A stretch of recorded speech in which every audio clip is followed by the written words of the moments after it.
Friends, welcome to easy education में आप सभी का स्वागत है। फ्रेंड्स, आज हम जीके जीएस के ब्रह्मास्त्र बैच का 10वां क्लास करेंगे। उसमें आज हम पढ़ेंगे उत्सर्जन तंत्र एक्सक्रीटरी सिस्टम। तो आइए हम स्टार्ट करते हैं अपनी क्लास को। देखिए, उत्सर्जन क्या होता है। देखिए, उत्सर्जन होता है पाचन के दौरान बचे वेस्ट मटेरियल को शरीर से बाहर निकालना उत्सर्जन कहलाता है। जैसे जब भी हम कोई भी पोषण करते हैं, मतलब कोई भी भोज्य पदार्थ ग्रहण करते हैं, तो उसका जब पाचन हो जाता है तो उसके बाद जो वेस्ट मटेरियल बचता है उसका हम निष्कासन करते हैं, उसी को हम बोलते हैं उत्सर्जन। अब देखिए, या तो नाइट्रोजन युक्त अपशिष्ट पदार्थों का शरीर से त्यागना उत्सर्जन कहलाता है। ठीक है, इतनी बात याद रखिए। उत्सर्जन क्या कहलाता है, आपको समझ में आ गया। अब देखिए, उत्सर्जन में सहायक कौन कौन से प्रमुख अंग हैं, इसको हम देख लेते हैं। देखिए, फेफड़ा क्या करता है, हमारे शरीर से CO2 कार्बन डाइऑक्साइड को बाहर निकालता है। यकृत अमोनिया को यूरिया में बदलता है। त्वचा पसीना और सीवम के माध्यम से वेस्ट मटेरियल को बाहर निकालता है। और आंत में हम बड़ी आंत को बताए थे, अनपचा भोजन जो होता है, जो पचने के बाद भोजन बचता है उसको काइल के रूप में रेक्टम में एकत्रित रहता है, उसको एनस के माध्यम से निकाल देती है बड़ी आंत। ब्रिक किडनी या गुर्दा इसको बोला जाता है, ये यूरिया को पेशाब के माध्यम से बाहर निकाल देती है। तो इतने सारे प्रमुख अंग हैं, जिसमें से सबसे प्रमुख अंग है ब्रिक या किडनी। तो हम इसके बारे में डिटेल से पढ़ेंगे।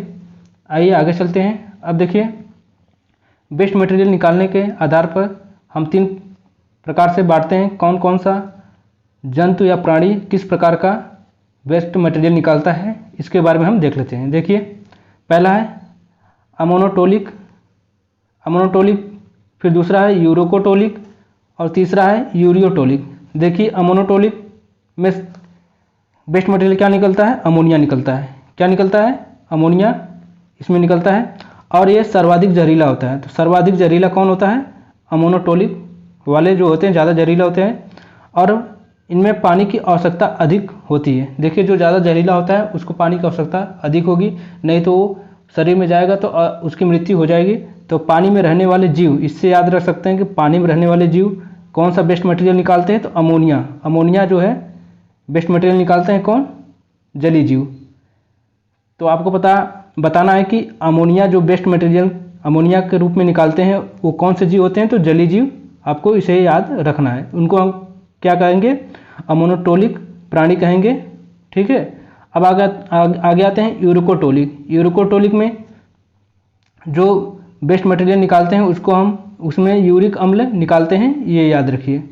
तो आपसे पूछा जाए, जो यूरिक अम्ल वेस्ट मटेरियल निकालते हैं ऐसे प्राणियों को क्या कहते हैं, यूरोकोटोलिक कहते हैं। इसमें पानी की आवश्यकता कम होती है, ये पेस्ट के फॉर्म में निकालते हैं। जैसे कभी कभी देखिए, इसमें कौन आते हैं, पक्षी और सरीसृप। आप कभी कभी देखे होंगे, जो पक्षी होते हैं कबूतर या कौवे, वो एक सफ़ेद या हल्के पीले रंग का पेस्ट के फॉर्म में अपना वेस्ट मटेरियल निकालते हैं, वही यूरिक अम्ल होता है, और ये अपना वेस्ट मटेरियल उसी प्रकार से निकालते हैं, इसलिए उनको हम बोलते हैं यूरोकोटोलिक।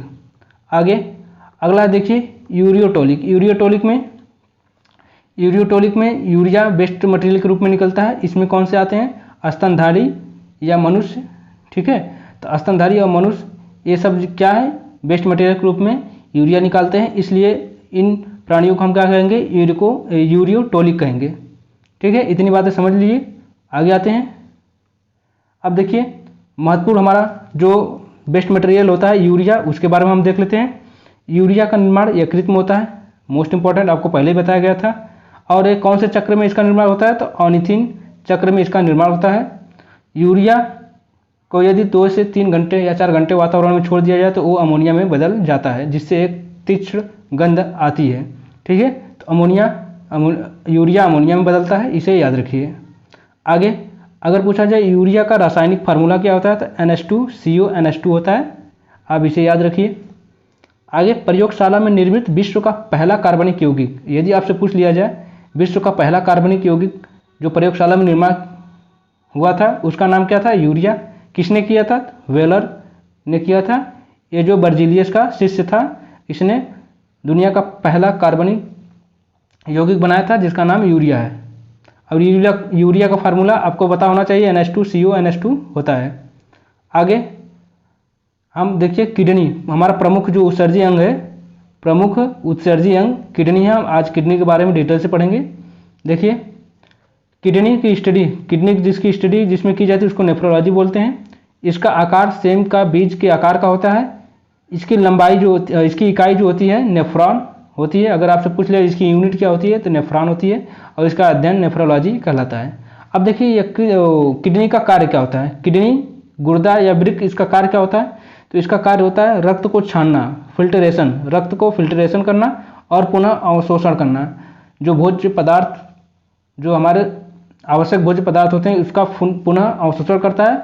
अब देखिए, पुनः अवशोषण का मतलब हमारा जो छोटी आंत थी, छोटी आंत, उसमें जो इलियम होता है, इलियम वो हमारे भोजक पदार्थों से जो आवश्यक पोषक तत्व होते हैं उसका अवशोषण कर लेती है। बट जो बच जाता है उसका पुनः अवशोषण कहाँ पर होता है? तो किडनी में होता है। मोस्ट इंपॉर्टेंट क्वेश्चन है, क्योंकि एग्जाम में आपके पूछा जाता है कि पुनः अवशोषण भोज्य पदार्थों का या आवश्यक पदार्थों का जो शरीर के लिए आवश्यक है कहाँ पर होता है? तो ये होता है किडनी में। ठीक है, इसे याद रखिए। आगे अब देखिए, रक्त को पंप करने का कार्य हार्ट का होता है, लेकिन रक्त को शुद्ध करने का काम फेफड़ा का होता है। देखिए, यहाँ पर कंफ्यूज नहीं होना है। रक्त को छानता कौन है? तो किडनी छानती है। कौन? किडनी। लेकिन रक्त को शुद्ध कौन करता है? जिसमें O2 मिलाता है वो कौन है? फेफड़ा। फेफड़ा है। और जो पंप करता है रक्त को वो हार्ट है। अब देखिए, हम किडनी का डायग्राम देख लेते हैं। देखिए, किडनी हमारी इस टाइप की होती है। 2 किडनी होती है जो हमारी यकृत के नीचे होती है। तो दाहिनी किडनी छोटी होती है, दबी हुई, और बाईं किडनी थोड़ी सी बड़ी होती है। ठीक है, अब देखिए, ये जो दिख रहा है आपको, ये है हमारी किडनी जो सेम के बीज के आकार का है, ये किडनी है। और इससे एक नली आई है, उसको हम बोलते हैं मूत्रवाहिनी, जिसको यूरेटर बोलते हैं। और ये जो थैलीनुमा संरचना यहाँ पर होती है उसको बोलते हैं मूत्राशय या यूरिन ब्लैडर। और जिस माध्यम से हम पेशाब या मूत्र को त्यागते हैं उसे मूत्र मार्ग कहते हैं, यूरेथेरा कहते हैं। क्या बोलते हैं? उसे यूरेथेरा बोलते हैं। इसे याद रखिए।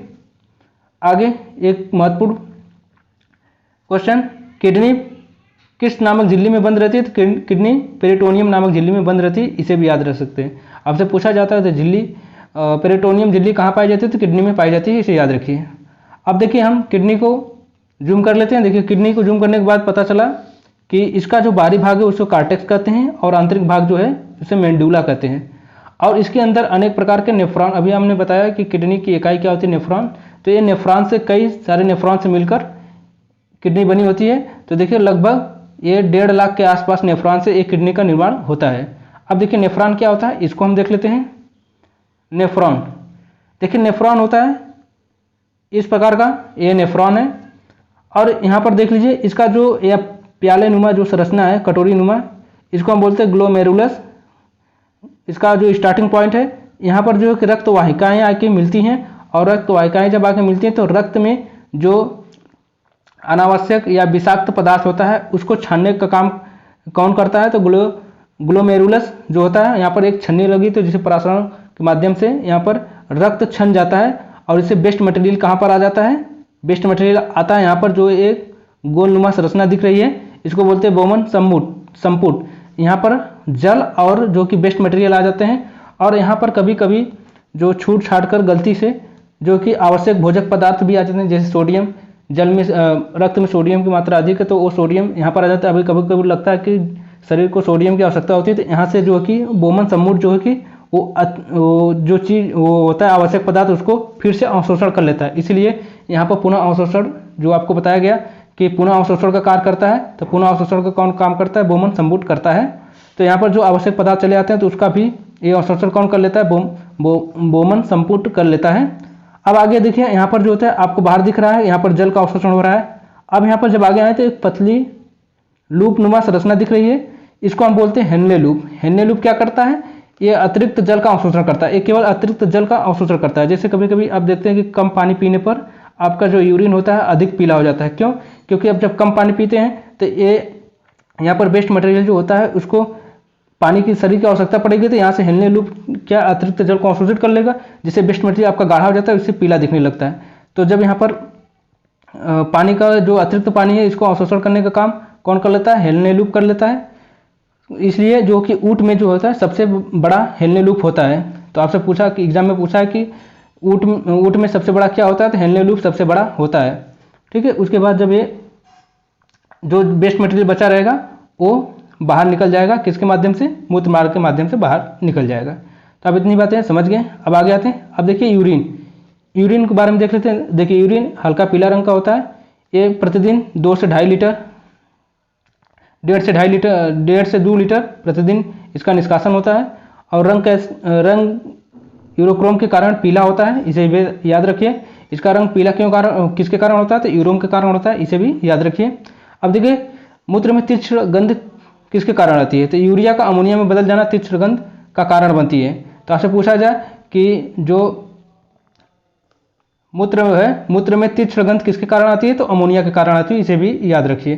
क्यों आती है, क्योंकि यूरिया जब वातावरण में कुछ देरी तक 2 से 4 घंटे में रहता है तो यूरिया में बदल जाता है और ये सबसे विषाक्त पदार्थ होता है। आगे अब देखिए यूरिन में 95% तक जल होता है और 2 से 2.5% तक यूरिया होता है। ठीक है, इसे भी याद रखिए। अब देखिए पीएच मान कभी कभी पूछ लेता है, तो पीएच मान होता है 4.8 जो हल्का अम्लीय होता है, इसे भी याद रखिए। देखिए अब किडनी में पथरी हो जाती है। किडनी में आपने सुना होगा कभी कभी किडनी में पथरी हो जाती है। पथरी किसके कारण होती है, कैल्शियम ऑक्जेलेट के कारण हो जाती है। कैल्शियम ऑक्जेलेट पथरी में जमा होने के कारण क्या हो जाती है, पथरी हो जाती है। तो इसीलिए जो बीज वाली जितनी चीज़ें होती है इसमें कैल्शियम ऑक्जेलेट पाया जाता है, इसलिए डॉक्टर इसे मना कर देते हैं कि बीज वाली चीज़ या बीज वाली सब्जी आप नहीं खाएं। ठीक है, अब देखिए डायलिसिस क्या होता है। डायलिसिस क्या होता है, इसको बोलते हैं हिंदी में अपोहन। ये क्या होता है, जैसे किडनी किसका, ब्लड का ब्लड का जो कि छानता है, ब्लड को छानता है, फिल्ट्रेशन करता है ब्लड को। तो अब जब किडनी खराब हो जाती है, तो किडनी जब खराब हो जाती है तो उसका डायलिसिस नहीं हो पाता है। डायलिसिस का मतलब वो रक्त को छान नहीं पाती है, तो उसके लिए हम मशीनों का प्रयोग करते हैं। तो यही जो क्या कहलाती है, यही क्रिया डायलिसिस या अपहन कहलाती है। तो आपसे पूछा जाए कभी कभी डायलिसिस क्या होता है, तो डायलिसिस होता है किडनी खराब होने पर जो मशीनों द्वारा रक्त को छाना जाता है, उसे हम डायलिसिस कहते हैं। अब देखिए कुछ महत्वपूर्ण फैक्ट है। जो आर्थ्रोपोडा में उत्सर्जी अंग पूछा जाए तो मेलपिगियन नलिका होती है, किसमें, आर्थ्रोपोडा के उत्सर्जी अंग में। ठीक है, तो आपसे पूछा जाए आर्थ्रोपोडा जो होते हैं, आर्थ्रोपोडा संघ के प्राणियों में जो उत्सर्जी अंग होता है उसे मेलपिगियन नलिका कहते हैं।